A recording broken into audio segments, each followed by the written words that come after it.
As global and local economies continue to grapple with a growing trust deficit and weakening institutional ethics, business and public sector leaders are charting a new path to reclaim integrity and restore purpose in the marketplace.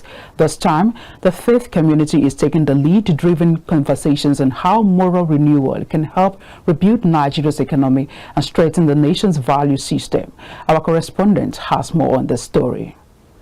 Moral foundations rooted in mentorship, integrity, and value-driven leadership form the core of discussions as faith-based organizations and business leaders gather to chart pathways for transforming Nigeria's economy. Architect Muradike Okurimboye-led corporate executive Connect Group, the Covenant Nation says the health of Nigeria's business environment depends on restoring trust, transparency, and accountability at all levels of decision-making. You know, the way that we have done things in the past, we cannot continue that way, and we are bleeding so much because we haven't thought about, about what we gain beyond the now into, what we stand to gain in the future. And I believe that it's exactly the same thing that's happening with the church. Now, thankfully, there are some of the church leaders who are actually working with other leaders to bring the church together. Also speaking, the Connect Group, Covenant Nation, Abuja, Victor Prince Dixon urged leaders to view ethics and values not as abstract ideals, but as the foundation of sustainable prosperity and good governance. Now, what we are hoping again, like we said, the whole essence of national building is depending. What is the major reason why Nigeria is not moving forward?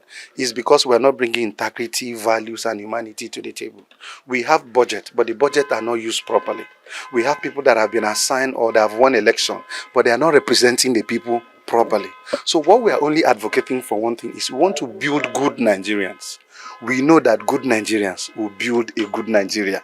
That is just our focus. For many participants, the church has a responsibility to set the right examples as a business model, noting that the time has come to move from short-term gains to sustainable practices built on trust and collaboration.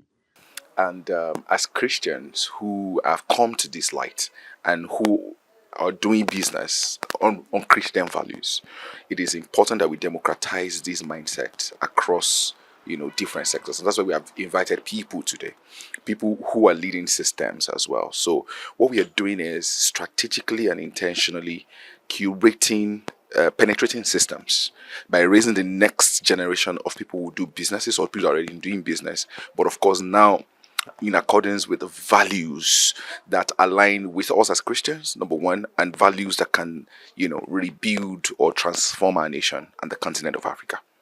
They agreed that Nigeria's progress depends not on policy alone, but on the character of its people, urging both private and public sector leaders to lead with purpose, integrity, and compassion. I know. Okay, we have a few people that they can emulate, that their stories can be told, and that we can retell them in the confines of what we want them to know. We have a few people in the church and we have people outside. As bad as it may look, we have good people in Nigeria. We have people that are still focused on what it is that God has sent them to do.